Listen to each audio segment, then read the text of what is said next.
He's interviewed the Duke of Edinburgh several times throughout the years, and broadcaster Alan Titchmarsh credits Prince Philip for bringing fresh air into the royal family.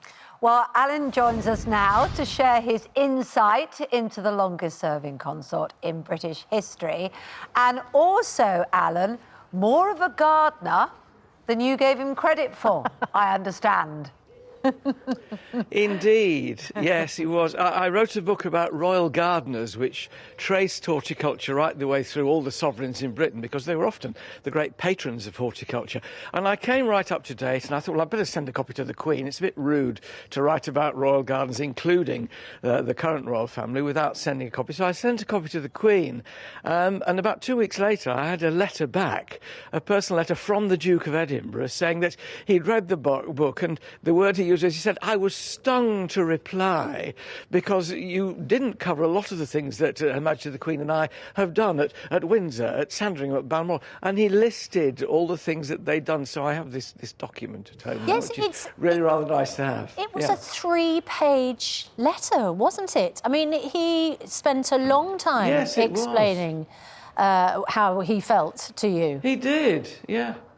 Well, I mean... He could just have easily just sort of brushed it off and said, well, it wasn't terribly accurate, you know, but no, it was full and frank. And I bet you never thought, did you, that he'd even read the book, let alone write you a letter in response? No. Well, I didn't know that he'd read mine. I did have another letter from him, which I've got here, which I received when I'd done the 90th birthday interview for ITV at Windsor Castle. And it was a challenging interview. Fiona Bruce did one for the BBC, which was, I think, even more challenging. It was quite challenging. And at the very, very end of it, he said, is that it then? And I said, yes. He said, come on. He gave me a wink, come on. And he took me and showed me all the work he'd done after the fire inside Windsor Castle. It was affability itself. And I wrote and thanked him after the interview. And he wrote me back a letter. And within the letter it says, I appreciate your kind comments about interviews, but as I'm sure you realise, they are not my favourite occupation. I hope you have a very successful year in 2012. Yours sincerely, Philip. The thing about him was, what you had to realise when you were interviewing was, he hated talking about himself. Yes. He would never put himself in front of the Queen. If you talked about his wartime experiences, there were other people involved as well. It wasn't just me. And once you got that, I remember Princess Royal saying to me, it's not just you he won't talk to about his wartime service. He won't tell us, his children, what he did. He sort of seemed to view it as strange and didn't understand people's fascination with his life, even though he utterly understood the importance of his role, didn't he? That was the distinction, I think, Susanna. He said on more than one occasion, it's the role that's important, not me. And the moment you start thinking that you're the important person, therein danger lies. And I think he was very wise. The same pertains, of course, to people in show business and entertainment. I remember once Dame Margot Fontaine saying, to take your job seriously is imperative, to take yourself seriously is disastrous. And I've always tried to live by that one. Yes, Me too. He gave people pretty short shrift, didn't he, as you describe, you know, so it's quite hard to do an interview with someone who's very reluctant to talk about themselves. But, of course, the Duke of Edinburgh was at the forefront of bringing the media into the heart of the royal family, wasn't he? When they did they allowed the cameras in. He was. Back in 1969 for that very famous film Royal Family, which hasn't been shown since. There's always a sort of sense that perhaps it had gone too far in allowing that intrusion, I suppose. But I think what he wanted to do was normalise the royal family for, you know, the public.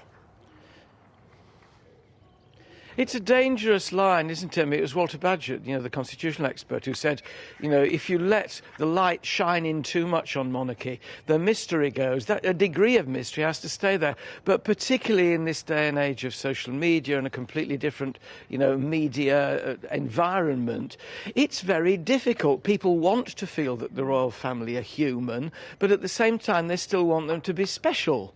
But they've got to be distinct from just television and film personalities, I think. something. And the way they do that is by dint of duty, effort, and particularly in the Duke of Edinburgh's case, just keeping going and doing things like the Duke of Edinburgh's Award. Hundreds of thousands of children have been encouraged to get out and find themselves through the Duke of Edinburgh's Award. The World Wildlife Fund, as it was then, he was, I remember seeing him with Peter Scott and going to meetings with those two. They're trying to conserve nature way back, decades ago, before it was the fashionable thing to do. We owe him an awful lot as a man, not just as the consort to the Queen. Alan, there is obviously one particular interview in recent weeks that has caused headlines, and that was, of course, Harry and Meghan doing the interview with Oprah.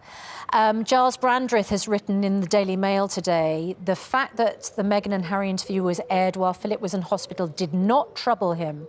What did worry him was the couple's preoccupation with their own problems and their willingness to talk about them in public.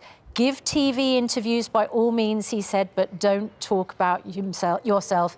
That was one of his rules. And I know he shared it with his children. I imagine he shared it with his grandchildren too. Ultimately, Philip loved Harry, admired him for his service career and thought him a good man. Reflects exactly what you said about Prince Philip and his view on interviews.